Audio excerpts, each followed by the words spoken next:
In the last video, we hopefully got the intuition between how real interest rates might impact planned investment. We saw that if real interest rates went up, then planned investment went down. If real interest rates went down, then planned investment went up.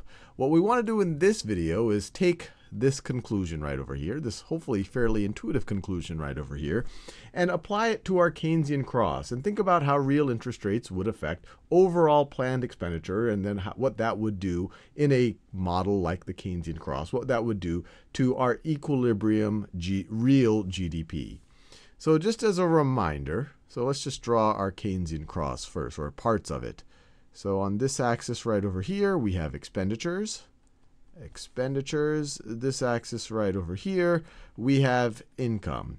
And we know from many videos now that an economy is in equilibrium when income is equal, when aggregate real income is equal to aggregate real expenditures, so circular flow of GDP.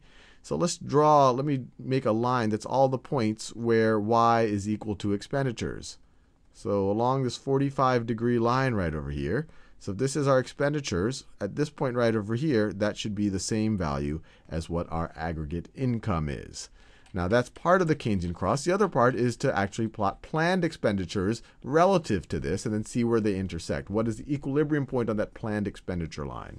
And I'll write it here as, I've written it in the past as planned. I just wrote out the word planned expenditures. We could write it even as, as expenditures planned, like that. And it's equal to our aggregate consumption. And our aggregate consumption, we can write it as a function of disposable income. Y minus T is disposable income, aggregate income minus aggregate taxes. And I want to be very clear here. This is not saying C times Y minus T. This is saying C is a function of Y minus T. Give me a Y minus T, and I will give you a C. And for the sake of our Keynesian cross analysis, and this is kind of what you would see in a traditional intro class, we assume that we have a linear consumption function. So we assume that our consumption function, so C as a function of disposable income, it might be something like our autonomous consumption plus our marginal propensity to consume times our aggregate income minus taxes. So this right over here really is multiplication. We could really distribute this C1. This is just saying C as a function of Y minus T. So that's only one part of planned expenditures. Above and beyond that, we have investment, planned investment. We're talking about the planned side of things. And now we know that planned investment, in the past we viewed it as a constant, but now we know it can actually be a function of real interest rates.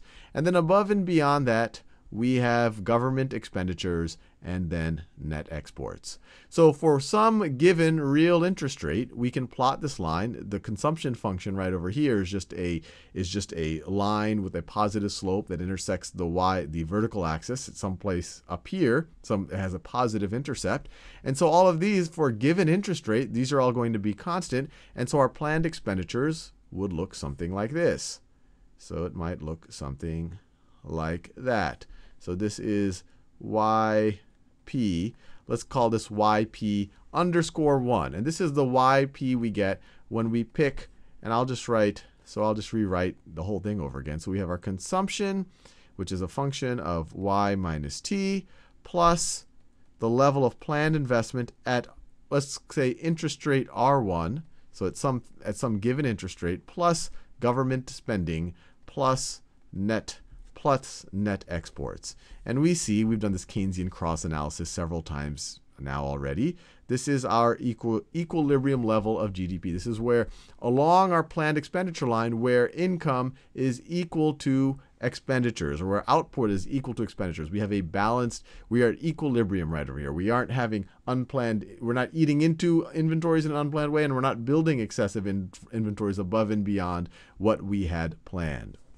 Now what I want to think about, what happens if interest rates go from R1 to R2? So what happens if interest rates go from R1 to R2? And in particular, let's assume that R2, so now we're going to have planned investment at R2, and we're going to assume that R2 is less than R1. So we're essentially saying what happens when interest rates go down. Well, we already know when interest rates go down, planned investment goes up. So everything else equal, if this thing shifts up, if this term right over here goes from R, if the input into it, if the real interest rates goes down, then this whole expression is going to go up. And so you're going to have an increase. You're going to have a shifting up of your planned expenditures for any level of income. And so it might look something like this. It would look something like this.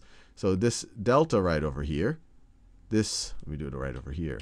So this distance right over here is going to be your change in planned investment. And it went up because interest rates went down. We saw that in the last video. And we saw that we got to a new level, or we see now that when you shift that up, that investment goes up. Because real interest rate went down, you get to a new equilibrium point. And that equilibrium point is a higher level.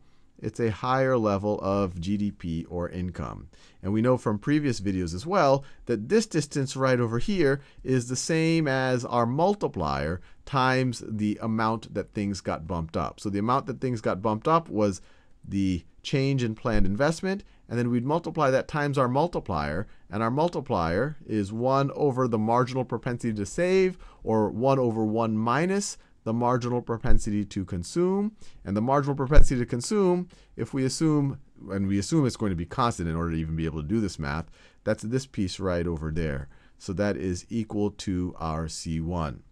But the main theme here, the real big picture here as we go on our way to constructing our ISLM model is really that all we're seeing, look, interest rates, when real interest rates go up, planned investment goes down.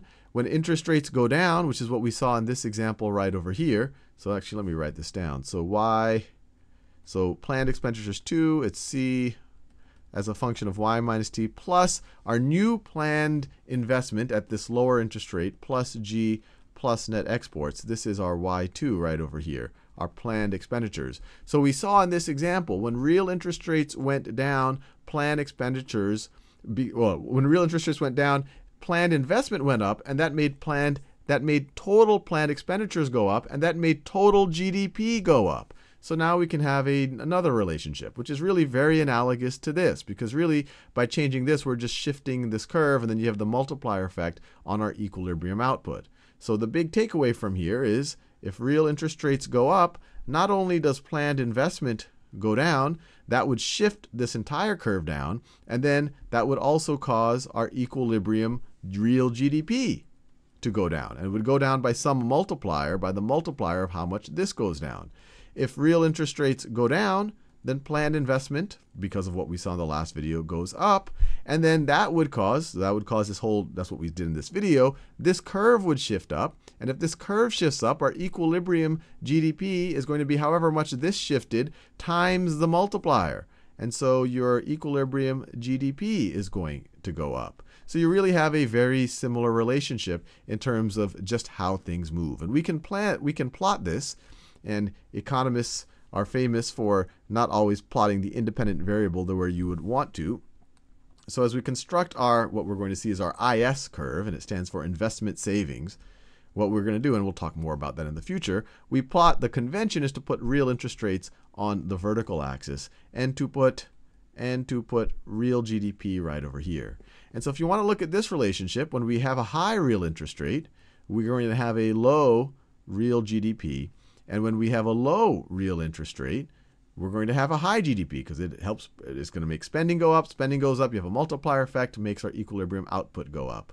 So low interest rate, high real GDP. And so you have a curve that relates, if you want to relate real GDP to real interest rates, you get a curve like this, and it's called the IS curve. And IS comes for investment savings. But we're really more focused on the I part of it, the way we analyzed here. Because the whole reason, based on the logic in this video, and the last one as well, the whole reason why we have this relationship is due to real interest rates' impact on investment. When you have high real interest rates, you don't have much investment, and that also, you'll be sapping out of GDP.